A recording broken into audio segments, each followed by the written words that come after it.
Hello, fellow fish nerds, and happy Water Change Wednesday to you. I just realized this morning that I have not done a video on this huge, about 1 gallon, I guess, maybe 3 gallons, probably 3 gallons, nano tank. This is actually one that I got from a coworker. She also gave me the 30 gallon and 5 gallon and a bunch of other stuff. So let me go ahead and feed them. Got some microworms on my finger here. This should get them pretty active, pretty excited. And you see it's dropping down right there.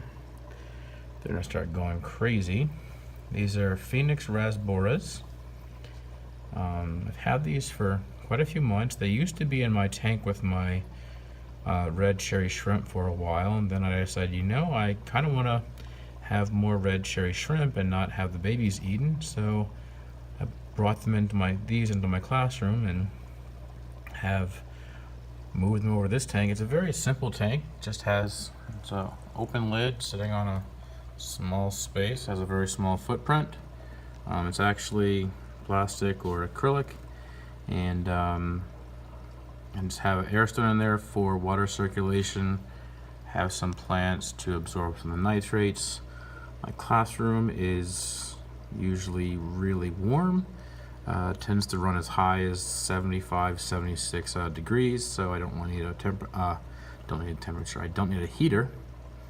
It gets as cold as maybe 72 or so, I'm not worried about a heater too much because they seem to be doing just fine. Plants are doing fine. They're getting some light from the LED shop light from Home Depot in the tank above it. Just nice and simple setup, and I was kind of worried about it being so close to the edge and everything, but it's doing just fine. Students really seem to enjoy it, and students often think, oh, those are baby fish. No, they're fully grown. Really easy to take care of. It's really interesting to watch their darting swimming behavior. And eventually, once these plants grow some more, and they are growing quite nicely, the Java fern's probably growing the most, since that is, the Java moss, excuse me, is growing probably the most, since that is a low light plant. I did have some small val in here as well, but that did not do very well. It has a few snails that have hitchhiked over on the plants. You'll see there's 2 in the bottom there. There's one, saw one on a plant. There it is, right on that Java fern plant right there.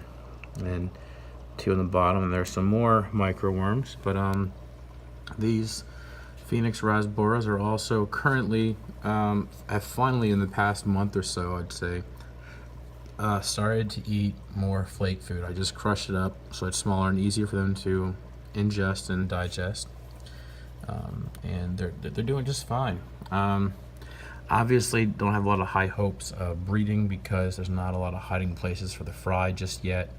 They aren't really colored up really well. I have them on a lighter substrate like they had at the local fish store.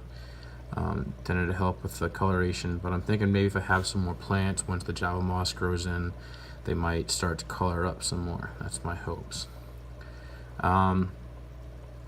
Not really too much to say about this. It is nice and relaxing. I do enjoy this one. I enjoy the questions I get from my students. It's one of my favorite things about teaching and also being in live streams. I love answering questions. Last night I was in a trivia live stream, and just really enjoyed the competition of answering questions.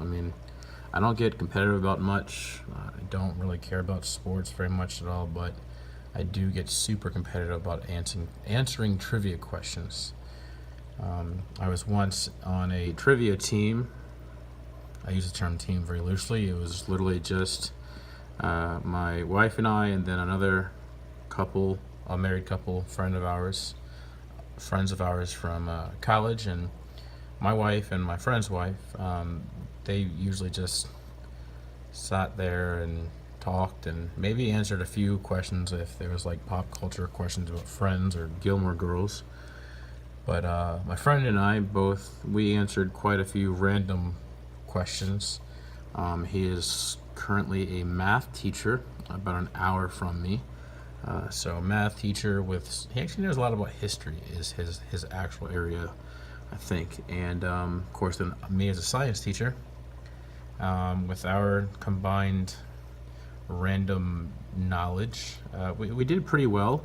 We made it to the finals for the area, for the district, and that one it was pretty super serious.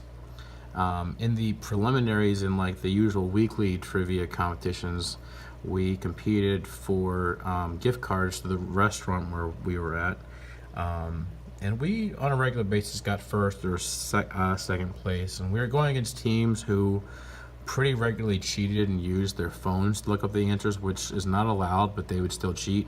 My friend and I did not ever cheat, so that was why sometimes we got second place and sometimes third place.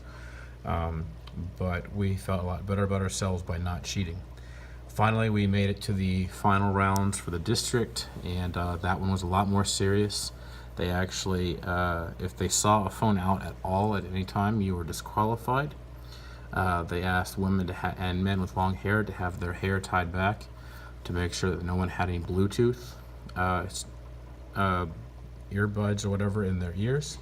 And then they left the number that said, here's a number to the place. You can tell your babysitter how to reach you in case you need to be contacted for any emergency. But if you're found with the phone out or anything, you are disqualified. So because all the cheating was off the board, and there were some sports trivia questions, and that is an area that my friend and I are very weak in. We're both weak in sports trivia.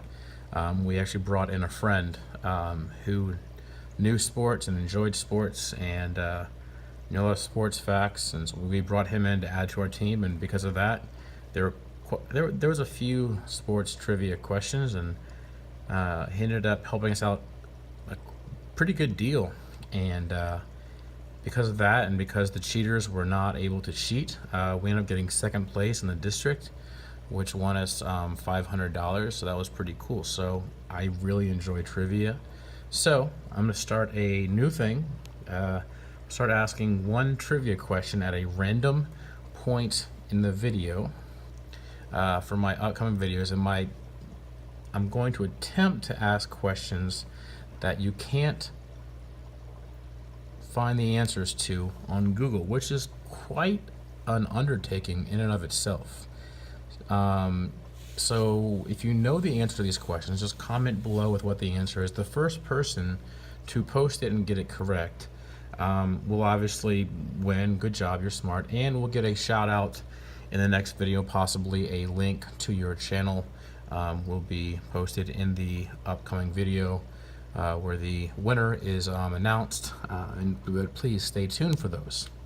So this week's trivia question is, which U.S. state has the highest syllable to letter ratio? And by the way, California does not count as 5 syllables. California is only 4 syllables, as an example. Good luck. Please post your answers to that question down below. I will be asking some Fish Fam trivia questions in some upcoming videos, maybe some trivia questions about my channel and my videos. And so stay tuned for those. I do have a few questions that I think I have prepared that are ungoogleable, which is pretty tough. And most of them are even un-YouTubeable as well. Is that even a word? Probably not. So anyways, if you found this video relaxing, enjoyable, or looking forward to more trivia questions, or you think you might have won with your answer, please do me a favor, give it a thumbs up. Comment with your answer below. Any questions you have or comments about the video could turn into upcoming video content. Please take this time right now to subscribe if you have not already done so. Turn on notifications by clicking that bell down below so you can be notified of when I post a new video and announcing the winner of the trivia question. And good luck to all of you. My fish are trying to tell you the answers right now in Morse code, actually. So they need to stop cheating and put away their smartphones as well. Anyways, best of luck to you all. Stay tuned and stay fishy, people.